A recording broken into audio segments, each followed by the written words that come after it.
Reservation के नाम पर जो हुआ आप देखिए, वहाँ ना SC ST OBC किसी का भी नहीं है। वहाँ तो हमने आवाज भी उठाई, असदुद्दीन अवैसी साहब ने आवाज उठाई। OBC आरक्षण की बात आ रही है, इसको दबाने के लिए टारगेट में मुसलमान को ले लिया, इसलिए वो टारगेट हो जाता है मुसलमान। और इसकी वजह से आज हमें भारत का थर्ड क्लास सिटीजन बना दिया गया। आपको तो पता है हम यहाँ खाने की भी आजादी नहीं, तो बिस्मिल्लाह हो गया, शुरुआत हो गई। ये कायरता दिखाने के लिए आप वहाँ पर बैठकर, वहीं पार्लियामेंट के अंदर बैठकर जो स्पीकर है उनके सामने आप बैठ जाते हैं ना, वहीं पर आप प्रोटेस्ट करना स्टार्ट करते कि रमेश बादुड़ी और ये जितने भी सांसद हैं इनके खिलाफ कार्रवाई करो, क्योंकि ये बहुत बड़ा क्राइम था। लेकिन ऐसा होगा नहीं। अगर संजय सिंह को मणिपुर के मामले में उनको जो है संसद से बाहर निकाला जा सकता है, राहुल गांधी को केवल इतना कह दिया जितने चोर होते हैं वो मोदी ही क्यों होते, इसको कहने पर आप उनको एक्सपेल कर सकते हो, तो इसको आप नहीं कर सकते थे? फटाफट इनका होना था, सारों का एक साथ एक्सपेल होना था। संविधान के चलाने वाले लोग इस वक्त संविधान पर जो बैठा हुआ है उस पर कब्जा है, ब्राह्मणों का कब्जा है। अंग्रेजों के जाते ही वो पूरी तरह अंग्रेजों की बनाए हुए सिस्टम पर बैठ गए, बैठ के जो है सब पर जुल्म करने लगे।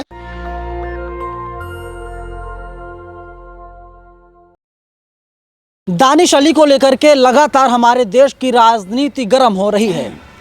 कल कांग्रेस नेता राहुल गांधी दानिश अली के घर पहुंचते हैं और दानिश अली से कहते हैं, दानिश अली चिंता मत कीजिए, मैं आपके साथ हूं। जो लोग संविधान में, जो लोग लोकतंत्र में विश्वास रखते हैं वे लोग आपके साथ हैं। और रात के करीब 12 बजे के इर्द गिर्द संजय सिंह, जो आम आदमी पार्टी के राज्यसभा के सांसद हैं, वे भी पहुंच जाते हैं दानिश अली से मुलाकात करने के लिए।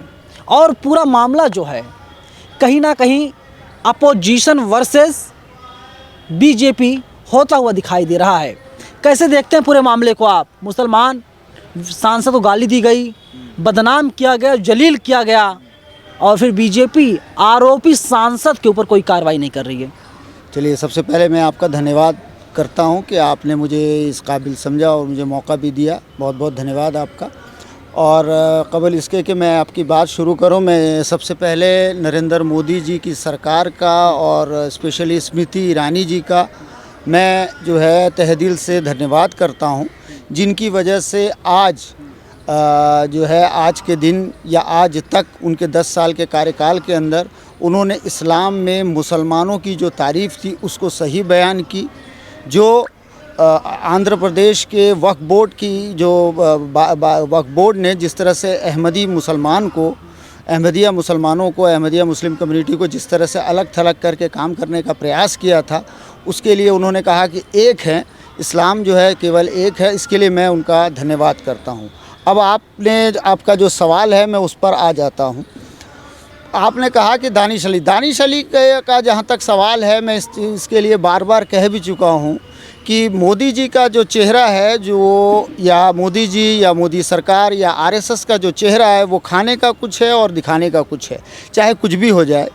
तो अभी जो हम देखते हैं दानिश अली जी के साथ जो भी हुआ, रमेश बिदुड़ी तो बस एक मोहरा है, उनको कराने वाले या उस पर कार्रवाई इसको उनको उकसा के ये काम करवाने वाले ये डॉक्टर हर्षवर्धन जो पूर्व स्वास्थ्य मंत्री हैं, और उसके बाद श्री रविशंकर प्रसाद जी, ये दोनों के दोनों जो हैं कैबिनेट मिनिस्टर रहे, एक लॉ मिनिस्टर रहे और ये रहे, और दोनों के दोनों आप देखिए उस घटना के बाद वो हंस रहे हैं। इससे स्पष्ट हो जाता है कि जो है ये उनका किया कराया स्पॉन्सर्ड है। चूँकि रमेश बिदुड़ी जी गुर्जर समाज से आते हैं, जो OBC समाज है, OBC शूद्र को कहा गया है वैदिक वर्ण व्यवस्था में। शूद्र का अर्थ होता है, जिसका वर्ण होता है शूद्र और गण होता है राक्षस।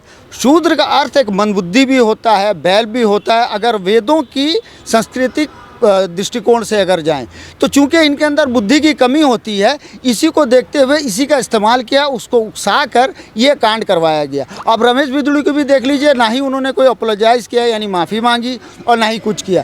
तो अब मैं समझता हूँ चूँकि मुसलमान यहाँ का थर्ड क्लास सिटीज़न है, ये रोड पर और इस पर दिखाई दे रहा था। अब पार्लियामेंट के अंदर भी सिंघोल की स्थापना करने के बाद उन्होंने इस बात को जो है दिखा दिया कि मुसलमान की औकात वहाँ क्या है, एक थर्ड क्लास सिटीज़न है।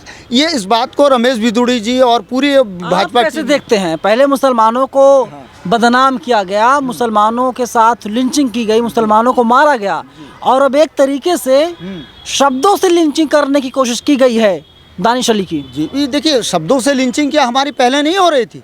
हमें तो 1947 के बाद से ही गद्दार की लिस्ट में डाल दिया गया। हमें गद्दार कहा जाता है, ये तो फैक्ट है।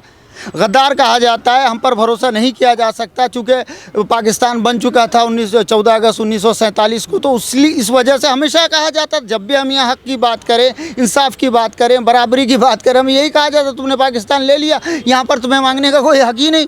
तो तुम यहाँ पर जब रहोगे, हमारे मरहूने मिन्नत रहोगे, और हम उसमें रहे भी, और आज तक हम रहते आ रहे हैं। कांग्रेस ने हमको सेकंड क्लास बना के रखा, इसने थर्ड क्लास बना दिया।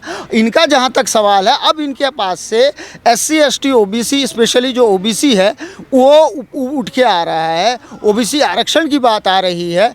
इसको दबाने के लिए टारगेट में मुसलमान को ले लिया, इसलिए वो टारगेट हो जाता है मुसलमान। वरना है मुसलमान भारत का थर्ड क्लास सिटीज़न, इसको धर्म के आधार पर कुछ मिलने वाला नहीं। अगर मुसलमान होना भारत में सबसे बड़ा जुर्म है इस वक्त, इस संविधान की दृष्टि में, और इसमें ये बात मैं आपको पहले भी कई बार कह चुका हूं। संविधान की दृष्टि में कैसे सब लोग बराबर हैं? संविधान ही समानता का, बराबरी का अधिकार देता है। नहीं, अच्छा तो किताबों में लिखा है ना, इसके आप बोल सकते हैं कि लागू करने वाले, चलाने वाले लोग नहीं सही हैं, नहीं, वे लोग नहीं चलाए। संविधान में कोई खामियां नहीं है, कोई कमी नहीं है। मैंने कब कहा? वो तो एक बहुत बेहतरीन किताब है, उससे अच्छी किताब कोई हो ही नहीं सकती। पूरी दुनिया के संविधानों में अगर सारी 213 कंट्री हैं जिसमें 195 में संविधान चलता है ना, कॉन्स्टिट्यूशन चलता है, तो 195 संविधान का अगर हम मुआवजा करें, तो मैं जहाँ तक समझता हूँ, मैंने तो पूरे 195 का ये स्टडी नहीं किया है, लेकिन मैंने जो भारत का स्टडी किया और जो कुछ जो मेन संविधान है उसका जो मैंने स्टडी किया, उनका ये करके देखा है, इससे बेहतरीन संविधान कोई हो ही नहीं सकता। जिसके ड्राफ्टिंग कमेटी में डॉक्टर भीमराव अम्बेडकर जैसा महान व्यक्तित्व था, तो इसमें कोई कमी नहीं है। लेकिन इसके चलाने वाले लोग, मसलन कुरान एक अजीम किताब है, उसके अगर मानने वाले लोग, उसको कार्यान्वित करने वाले लोग अगर गलत हैं, इसलिए कुरान को गलत नहीं कहा जा सकता। उसी तरह संविधान के चलाने वाले लोग, इस वक्त संविधान पर जो बैठा हुआ है उस पर कब्जा है, ब्राह्मणों का कब्जा है ना। ब्राह्मणों में न्यायिक चरित्र नहीं होता है, ये 1919 में 7th अमेंडमेंट में अंग्रेज़ों ने क्लियर कर दिया था, जिसकी वजह से इन्होंने तथाकथित आज़ादी का आंदोलन तेज़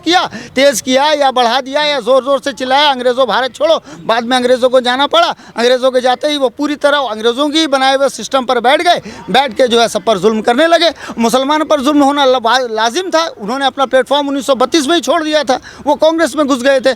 तथाकथित जो भारत के हिंदुस्तानी मुसलमान उस वक्त थे, चाहे वो मौलाना आज़ाद हो, हज़रत मोहानी हो, या फिर सैफुद्दीन किचलू हो, है ना, ये जमीयतुल उलमा हो, जमीयतुल उलमा हिंद हो, व्हाटएवर जो भी हो, ये सारे के सारे उनके साथ घुसे, और इसकी वजह से आज हमें भारत का थर्ड क्लास सिटीजन बना दिया गया। आपको तो पता है, हम यहाँ खाने की भी आज़ादी नहीं। करेंगे क्या आप लोग, करेंगे क्या? क्योंकि आम जनता सड़कों पर सुरक्षित नहीं है, सांसद साहब लोकसभा में सेफ नहीं है, तो करेंगे क्या आप लोग?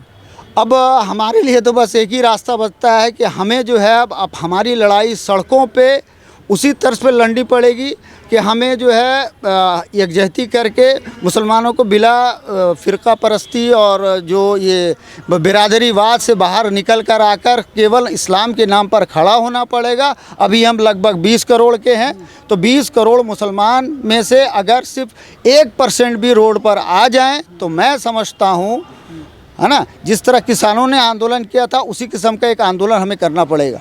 अगर आंदोलन करके दिल्ली का जो तख्त है, हमारे पूर्वजों ने जो बनाया है, हमारे बादशाहों ने, शहनशाहों ने जो बनाया है, दिल्ली के तख्त पर दोबारा से 1857 की तरह हमें उस पर कब्ज़ा करना पड़ेगा। अगर ना किया तो हमारी हालत ऐसी कटती मरती। दानिश अली ने कहा कि अगर मुझे इंसाफ, जस्टिस, न्याय नहीं मिलता तो मैं इस्तीफ़ा दे दूंगा अपने पद से।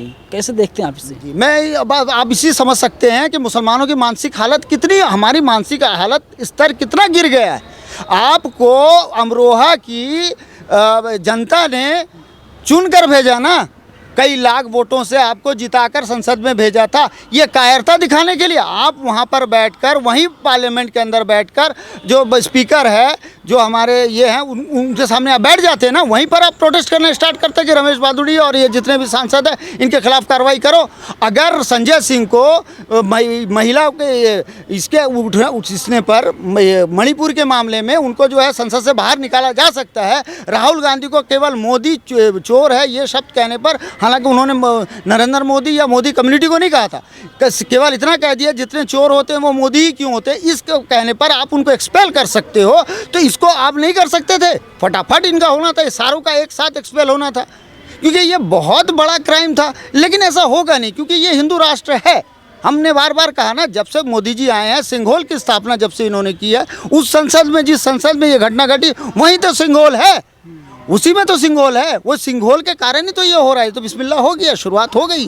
और रिजर्वेशन के नाम पर जो हुआ, आप देखिए, वहाँ ना SC ST OBC किसी का भी नहीं है। वहाँ तो हमने आवाज़ भी उठाई, असदुद्दीन अवैसी साहब ने आवाज़ उठाई। बिल्कुल, मणिपुर मामले पर जब संजय सिंह जो आपके राज्यसभा सांसद वे बोलते हैं तो उनको सस्पेंड कर दिया जाता है। अधीर रंजन चौधरी जब आवाज़ उठाते हैं उनको संसद से बाहर कर दिया जाता है। और जब वहीं राहुल गांधी कहते हैं मोदी चोर है, यानी जो चोर है, जिन लोगों ने देश पर डांका डाला है, डकैती करने काम किया है, उनके नाम के पीछे मोदी क्यों है, तो उनकी सांसें चली जाती है। लेकिन जब एक मुसलमान सांसद को, कोई छोटा मोटा आदमी नहीं, एक सांसद को इस तरीके से जब बीजेपी के सांसद गाली देते हैं, अपमानजनक शब्दों का प्रयोग करते हैं, उनके खिलाफ कोई कार्रवाई नहीं की जाती। ओम बिरला साहब कहते हैं हमने चेतावनी दे दी है। वहीं राजनाथ सिंह जो देश के रक्षा मंत्री हैं, वे माफ़ी मांगते हैं। और वहीं डॉक्टर हर्षवर्धन और रविशंकर प्रसाद जो पूर्व केंद्रीय मंत्री हमारे देश के हैं, वे लोग हंसते हैं, तालियां बजाते हैं, उन्हें ना जाने कितना मज़ा आता है। लेकिन सवाल अभी भी यही बना हुआ है कि विधूड़ी के ऊपर कार्रवाई कब होगी और कार्रवाई क्यों नहीं हो रही है। क्या नरेंद्र मोदी, ओम बिरला यही लोग बचा रहे हैं, या विधूड़ी की ताकत का अंदाज़ा इन लोगों को है, इसीलिए कोई कार्रवाई नहीं की जा रही है? आपको क्या लगता है, हमें आप लोग कमेंट बॉक्स में ज़रूर बताइएगा। कैमरा पर्सन बॉबी के साथ मैं नवीन कुमार नंदन, नेशनल दस्तक, दिल्ली। नेशनल दस्तक की आपसे गुजारिश है कि अगर इसको बचाना चाहते हैं तो नेशनल दस्तक को सब्सक्राइब करने के लिए रेड कलर के सब्सक्राइब बटन को दबाएं, फिर बेल आइकन की घंटी दबाएं। नेशनल दस्तक को बचाने के लिए बहुत जरूरी है कि हर खबर को शेयर करें, लाइक करें, कमेंट जरूर करें।